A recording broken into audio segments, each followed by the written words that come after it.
In this tutorial, I'm going to introduce you to one of the major causes of metabolic acidosis, ketoacidosis. I'll explain why ketosis and ketoacidosis are entirely different phenomena and why ketoacidosis represents metabolic failure. I'm then going to move on to discuss diabetic ketoacidosis, why it happens, and how to manage it. I guarantee you'll learn something. The sweet smell of ketones. This tutorial is about ketoacidosis. Previously, I discussed the problem of metabolic acidosis, building on the foundation of an explanation of hydrogen ion activity and pH. I then went on to cover strong ions and strong ion difference. That led to an explanation of why metabolic acidosis occurs, how the body deals with it in terms of respiratory compensation and buffers, and systems for investigating metabolic acidosis, the prime example being the anion gap. I then moved on to looking at different types of metabolic acidosis, starting with lactic acidosis. This is a progression on that theme. In this tutorial, I'm going to discuss ketones, their production and metabolism, and explore why this normal energy delivery pathway becomes dysfunctional and results in overaccumulation of strong ions, those being beta-hydroxybutyrate and acetoacetate, and this results in a metabolic acidosis. I will then move on to discuss diabetic ketoacidosis and explain why the title is a little bit misleading, as the disorder is really an acute failure of the entire metabolic system. Let's start with a pair of clinical scenarios. You're called to the surgical ward to see Laura, who is a 17-year-old student. She presented with lower back pain and generalized malaise and has a perianal abscess. She is a known type 1 diabetic, and the ward nurse checks her blood glucose, and that glucose is 22.5 millimoles per litre, and that is very high indeed. You're called and you perform a blood gas. This is her blood gas. Pause the video for a moment and observe it. Clearly, she has a fully compensated metabolic acidosis. The anion gap is widened to 33.5. Note that there is also hyperglycemia and hyponatremia. Her lactate level is high at 5.7, so she has a lactic acidosis. In this setting, it is mandatory to measure ketones, and the high ketone level indicates ketoacidosis. So this is barn door diabetic ketoacidosis. It is helpful that we know that Laura is a diabetic. If there was no previous diagnosis, then this is absolutely diagnostic of first onset type 1 diabetes. No other disease results in such high ketone levels.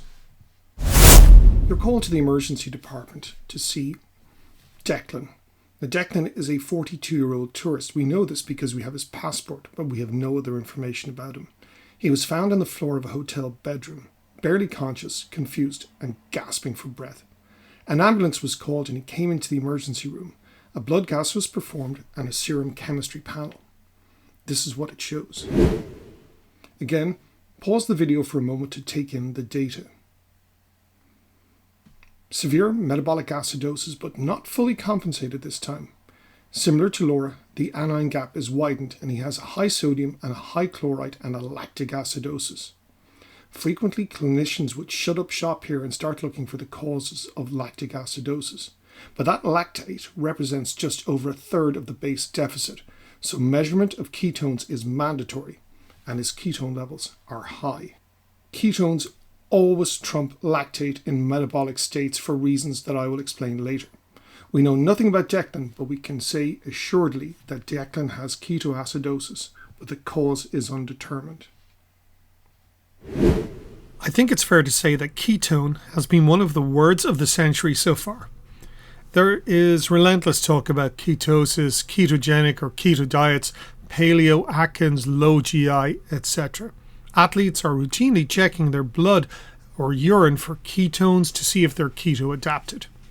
To understand why and how we produce ketones and why ketoacidosis arises, one has to understand the basics of metabolism. There are three major building blocks from which we derive energy in our bodies and build muscle. They are proteins, carbohydrates, and fats, and they come from the diet. Dietary proteins are broken down into amino acids from which we can build protein or utilize those amino acids for energy. Carbohydrates are broken down to glucose, and that is subsequently metabolized to lactate or pyruvate, and dietary fats are broken down to free fatty acids. Both glucose and free fatty acids are eventually metabolized to acetyl coenzyme A, and incidentally, alcohol is also metabolized to acetyl coenzyme A, and that is fed into the tricarboxylic acid or Krebs cycle from which energy is derived. All of this is controlled by one hormone, insulin. It is the monarch of metabolism, and it needs to be seen in that light. Monarch, in the feudal sense, is autocratic. It brings growth and it brings stability. There is no dissent. Insulin is the boss of metabolic hormones. It promotes metabolic stability, promotes anabolism, that's muscular protein production. It inhibits catabolism and gluconeogenesis, and when there are low levels of insulin present, such as occurs in fasting or starvation, metabolic activity is generally just switched off. There's minimal activity. The absence of insulin can result in chaotic hypercatabolism. Let's look at this in some detail. In health, metabolism is principally controlled, as I've mentioned, by insulin, and that facilitates the movement of glucose into cells using the GLUT4 transport system. Inside the mitochondrion, glucose ultimately is broken down to acetyl coenzyme A. That binds with oxaloacetate and follows the Krebs cycle, where energy in the form of ATP in the waste product carbon dioxide is produced. What about dietary fats? When there is a lot of insulin present, the metabolic pathways favor glucose rather than fat utilization. Insulin inhibits the breakdown of dietary fats to free fatty acids. When insulin levels are low, such as in between meals, overnight, or during exercise, dietary fats are broken down to free fatty acids. Those are converted to acetyl coenzyme A and fed into the Krebs cycle. The endpoint is the same, carbon dioxide and energy. If fasting is prolonged, or there's starvation, and food intake is delayed, our bodies need to call upon their own reserves to feed themselves. Hence, the body must auto-cannibalize. Muscular protein is broken down to amino acids. Glycogen and other sources are utilized to generate glucose, and fat is broken down into free fatty acids. Glucogenic amino acids, lactate, pyruvate, and components of the Krebs cycle are sent to the liver, where they undergo gluconeogenesis in order to keep blood glucose within normal limits for tissues such as red cells that are obligate glucose users. But this represents only a small fraction of the energy provisioned by the body. Most of the energy that the body uses in this state is derived from those free fatty acids and associated compounds.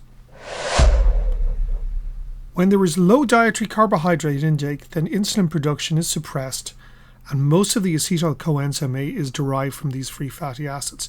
Oxaloacetate is then utilized for gluconeogenesis within the liver to keep blood glucose within homeostatic limits.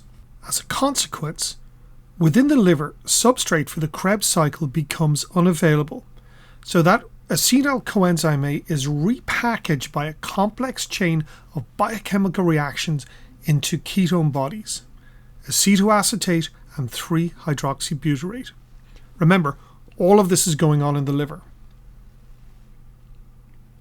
Now that this material has been processed into a transportable form in solute carrier proteins, ketones are then exported to the brain, skeletal, and cardiac muscle, all of which are happy to process them. Neatly, the ketones enter the cell via a monocarboxylate transport channel and are reverse engineered into acetyl coenzyme A and then fed into the Krebs cycle. The oxaloacetate locally has been preserved as it has not been used for gluconeogenesis. Putting this all together, when carbohydrate intake is high, insulin is secreted, promoting movement of glucose into cells, limiting lipolysis and release of free fatty acids. When blood glucose is low, insulin is suppressed and glucagon increases, promoting gluconeogenesis and glycogenolysis for essential use. It also promotes lipolysis, fat consumption, and ketone production. In very low carbohydrate states, very low insulin results in maintenance of blood glucose due to limited tissue uptake. We use fat for energy. The stress response is associated with a number of hormones that have antagonistic relationships with insulin, adrenaline, cortisol, and glucagon in particular.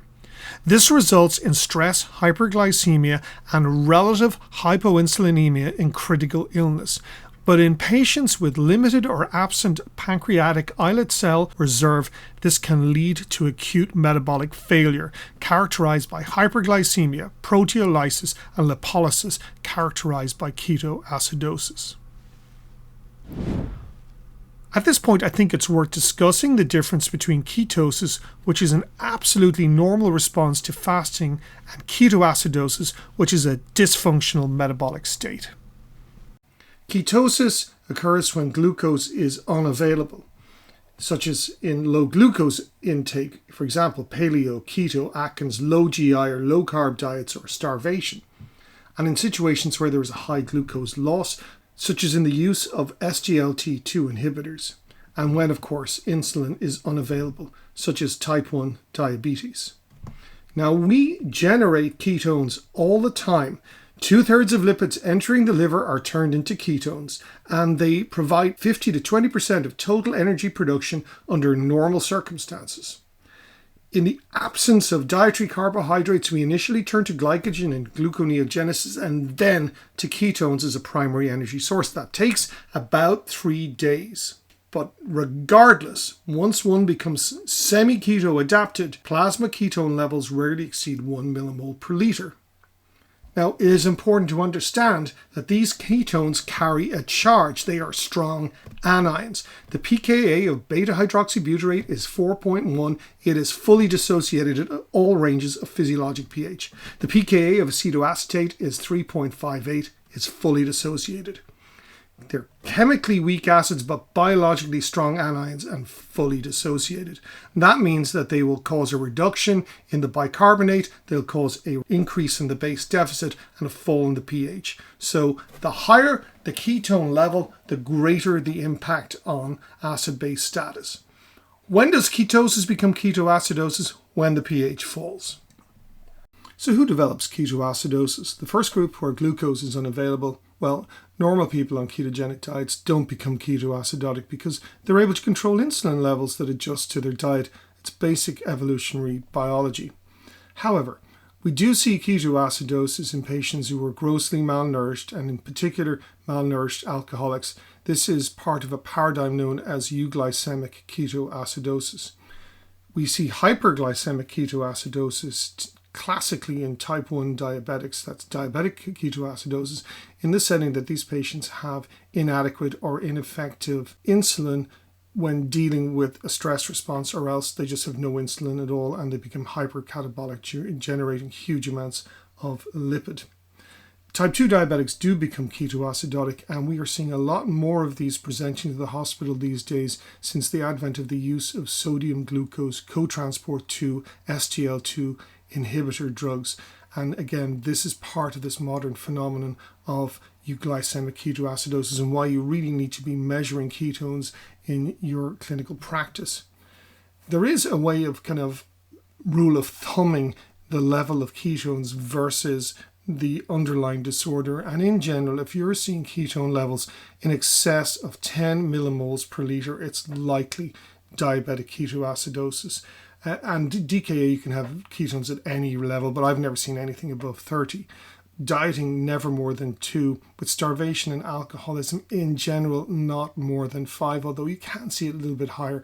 And with SGLT2 inhibitors, less than 10. So if we go and we look at Declan, this man was found unconscious in a hotel room. We don't know much about him, but we do know that his blood glucose is 16. This makes it extremely likely that Declan has diabetic ketoacidosis.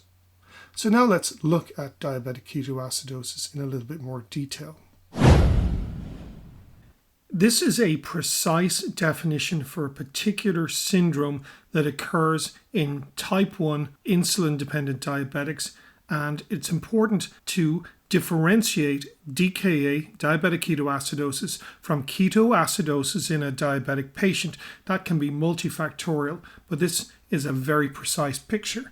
And it is usually the first manifestation of autoimmune diabetes in a child or in a teenager.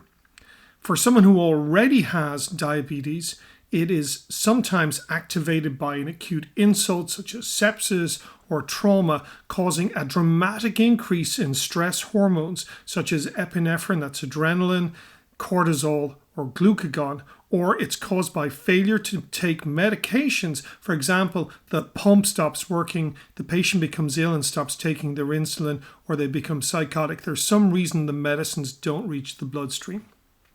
So if we're going to talk about diabetic ketoacidosis, we need a diagnostic definition to start this process, and it's remarkably difficult to find an agreed definition for DKA out there.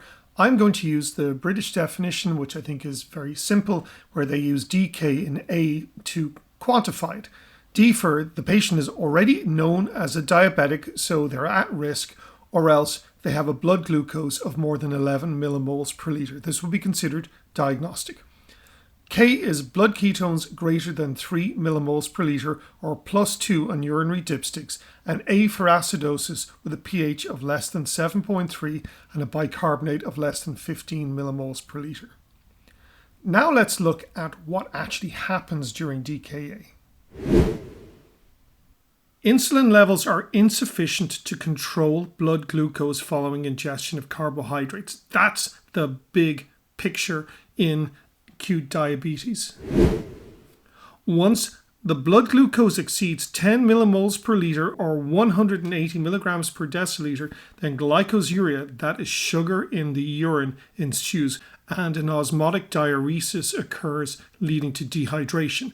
Now I will point out that is the sugar that causes the osmotic diuresis initially, but the hypercatabolic state that we see with DKA generates a lot of other osmotically active material that gets filtered by the glomerulus and contributes to this profound dehydration. Now, if the patient subsequently becomes dehydrated and they already haven't had activation of the neuroendocrine system, then that gets activated as part of a stress response to dehydration, and all those adrenal medullary hormones, glucagon and cortisol, are secreted. Now, that in turn causes increased glycogenolysis and gluconeogenesis. That drives up the blood sugar, but secondarily depletes hepatic reserves of oxaloacetate and other Krebs cycle metabolites.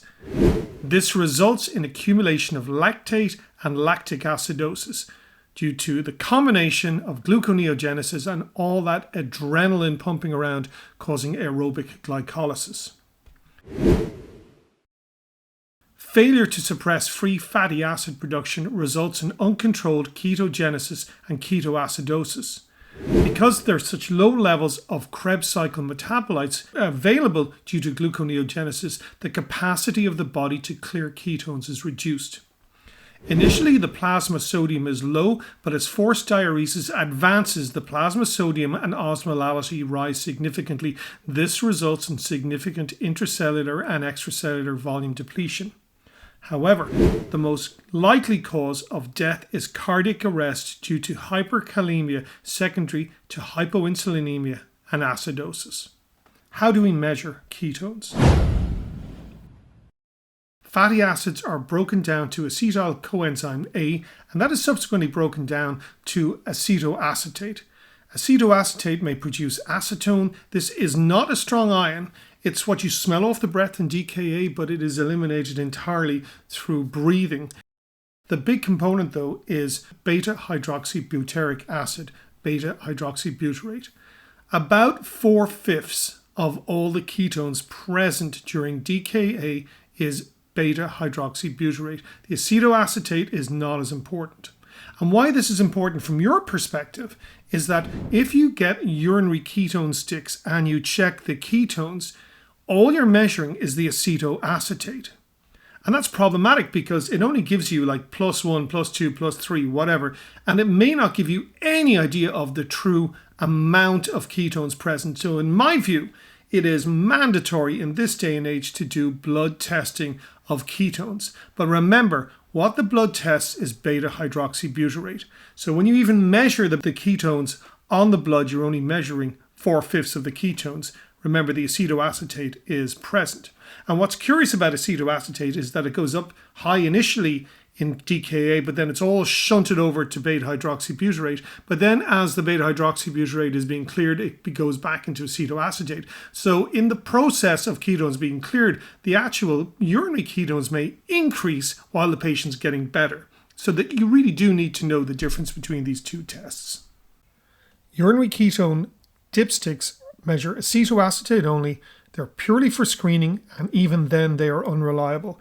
The test of choice unquestionably is to measure blood ketones, in this case using a strip where you put a drop of capillary blood and a beta hydroxybutyrate level is measured. I have mentioned previously that the term diabetic ketoacidosis undersells the disorder. It is acute metabolic system failure, and indeed ketoacidosis undersells the acidosis, which is multifactorial. If we were to quantify the acidosis using the base deficit or the fallen bicarbonate, how do we assess the anion gain? Well, the ketones are actually really difficult to quantify.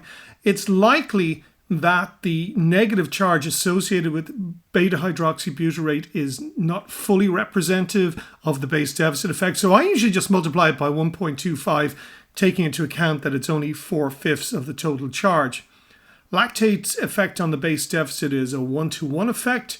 Chloride is a 1-to-1 effect, and hyperchloremia is an inevitable consequence if you choose to use hyperchloremic fluid while you're resuscitating the patient. And that is hyperchloremic saline, 0.9% saline. There's a lot of chloride in it. But also, because of the hypermetabolic activity, there is an increase in the amount of metabolic junk products that are in the plasma, and this actually may cause a significant reduction in the base deficit. So you do need to keep in mind that there are lots of different acids floating around, but the treatment for all of this is the same, and I'll go through that in a few minutes. The other issue I do think that's worth talking about at this stage is dysnatremias. In this picture, you can observe two spaces, the intracellular space on the right and the extracellular space on the left. At rest, the intracellular osmolality is equal to the extracellular osmolality. But when there is significant hyperglycemia and without insulin, the glucose is stuck on the extracellular side of the membrane. Glucose cannot get into the cell without insulin. So extracellular osmolality increases and a dilutional hyponatremia occurs. As a consequence, the intracellular space becomes dehydrated relative to the extracellular space, so the plasma sodium drops, but the total osmolality may actually rise. And this is important because that dilutional effect impacts both sodium and chloride. But also, simultaneously, the plasma potassium may be high because potassium requires insulin to get into cells. So you have this strange situation where you have low sodium and a low chloride, but a high potassium. What happens next?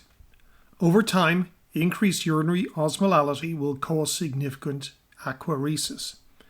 And plasma sodium will rise, resulting in hypertonic, hypovolemic hypernatremia. Irrespective, it is imperative that fluid resuscitation respects osmotic shifts between the intracellular and extracellular space to avoid cerebral edema and herniation. Consequently, the two clinical scenarios that I showed you were both characteristic of DKA. On the one hand, we had Laura, who was hyponatremic, and on the other hand, we had Declan, who was hypernatremic.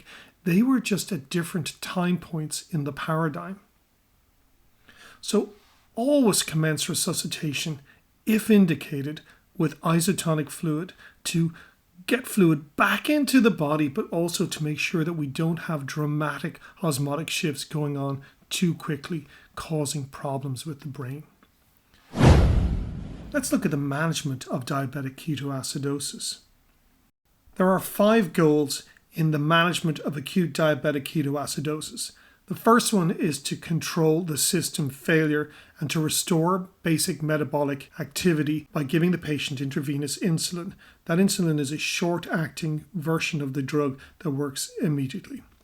Secondly, the patient will likely need to be resuscitated with fluids if necessary, remembering that every patient is a little bit different, and if they have end-stage kidney disease and don't make urine, perhaps you shouldn't give them fluid, but normally most of these patients need a couple of litres of fluid at least. 3, you control the potassium level. Initially, the potassium level is very high in most of these scenarios due to the acidosis and the absence of insulin. And that will make the cardiac tissue hyperexcitable and risk the patient running into cardiac arrest. But as you give insulin to the patient, the potassium level will often fall precipitously and you'll need to give potassium back. Also, once the blood sugar falls with insulin, remember that sugar mostly goes into cells, you will need to give intravenous glucose to reboot the Krebs cycle and help metabolize ketones. And finally, you'll need to recommence or commence tailored insulin therapy for this particular patient. Remember that insulin has several important roles in controlling ketoacidosis. First is the disposal of glucose. It activates anabolism, switching off gluconeogenesis in the liver and replenishing glycogen stores. Surplus glucose is converted to fat. It then activates glucose transport into the cell. Insulin has an inhibitory impact on lipolysis, so the production of free fatty acids diminishes.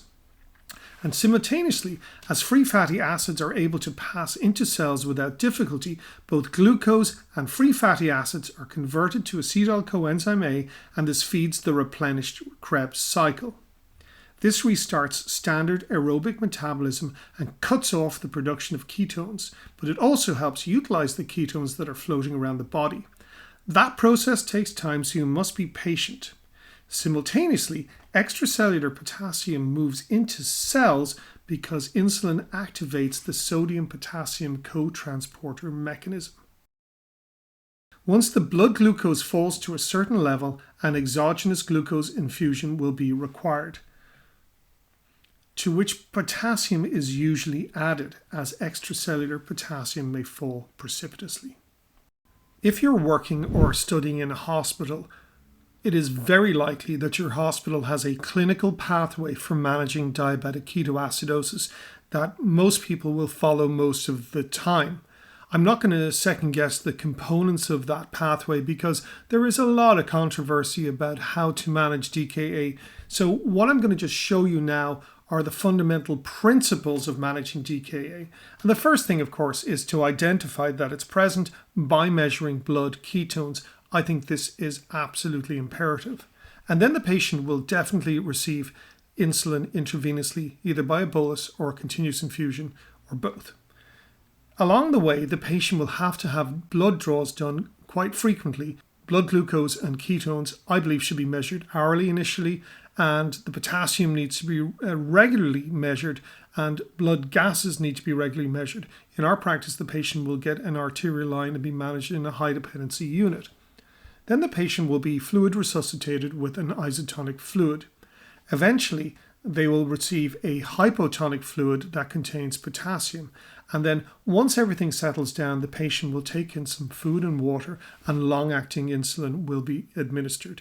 Usually that occurs when the ketones have gone down below a certain preset level, for example, 2 millimoles per litre. I hope the way that I have described diabetic ketoacidosis to you will help you understand your local clinical pathway. I will point out that there are loads of controversies about the management of DKA. The first one is whether or not you should give a bolus of insulin to the patient when they come in initially. There's a lot of concern about cerebral edema in some patients, and some of those patients may or may not receive hypertonic saline solution. Fluid administration is endlessly controversial. In many centres, there is a rigid resuscitation protocol, which is something that you absolutely must follow in these institutions. And this is very different from how we do things in critical care, where we tend to do patient-specific pathways. And there is a huge ongoing controversy that has literally been going on for more than 100 years about the use of hyperchloremic saline solutions, that's isotonic saline, 0.9% saline, versus balanced salt solutions that have lower chloride loads, for example, lactated Ringer's Hartmann solution or Plasmolite or Normasol. Then what type of potassium should you give the patient, potassium chloride or potassium phosphate? And then of course, when do you decide to discontinue the insulin infusion? Should that be based on ketones or should it be based on blood glucose?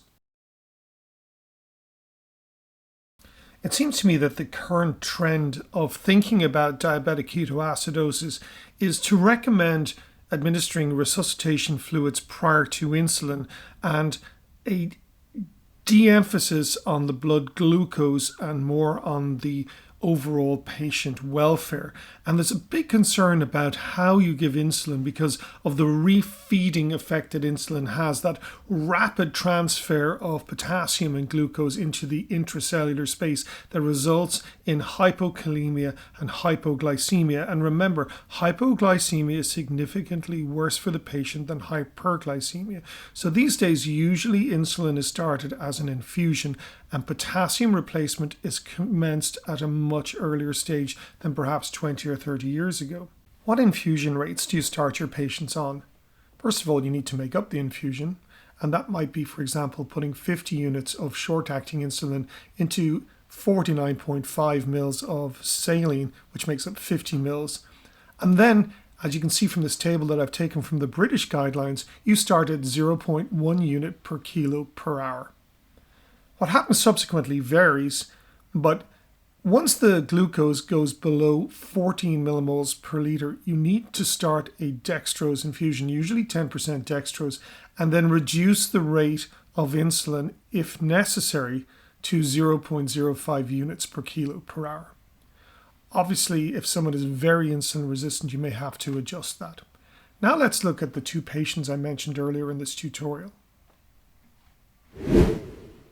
Laura has a perianal abscess that needs to be drained and she likely has low-grade sepsis. She has been admitted with diabetic ketoacidosis and this will need to be resolved before she goes to the operating room. We need to gain some metabolic control, so she'll require some fluid resuscitation. In my practice, I would give her lactated Ringer's Hartmann solution or Plasmolite, a couple of liters, see how we get on. We'll give her broad spectrum antibiotics to cover the gram-positive, gram-negative and anaerobes that likely exist within that abscess. She'll be given intravenous insulin as an infusion without a bolus, and then we will get surgical source control done when we are happy. Because of the stress response that Laura will have to that operation, it will be necessary to continue an insulin infusion for at least 24 hours post-op before we really get going with her own subcutaneous insulin. Now, Declan is a bit of an enigma. He's been found in a hotel room with ketoacidosis, hypernatremia, and a low Glasgow coma score, and we don't really know what's going on with him. He will definitely need very aggressive fluid resuscitation, probably 4 or 5 liters because of his dehydrated state and his hypernatremia, and of course the risk of him developing rhabdomyolysis. I will give him broad-spectrum antibiotics because I don't really know what precipitated this, and he will also get an insulin infusion. But if he proves to be very insulin resistant, and we do see these patients where the insulin infusion is not bringing down the blood glucose, it's not managing the ketones, in that case, one might give him a bolus. He will need an extensive workup, plasma and urinary osmolality, liver function tests, thyroid function tests, cortisol, CK, alcohol and toxicology screens, and imaging based on clinical examination. I would also ask someone to go to the hotel room and inspect it, looking for his diabetic medications, but also looking for drugs or anything else that he may have taken. Now, let's review this tutorial. In this tutorial, I introduced ketoacidosis and we talked about the metabolism of carbohydrates and fats, ketone production and ketone metabolism. We looked at metabolic failure that results in ketoacidosis and why it's a particular problem in type 1 diabetics, either on first presentation or due to intercurrent illness or failure to take their medicines.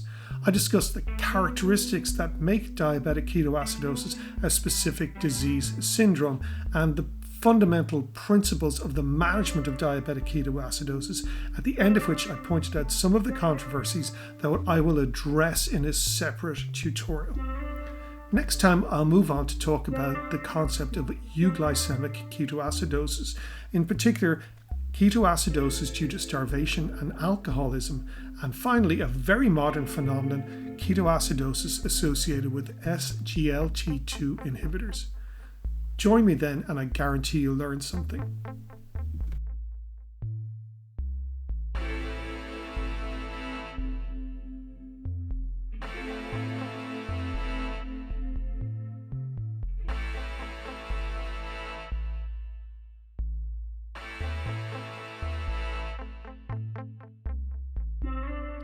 So that was an introduction to ketoacidosis and DKA.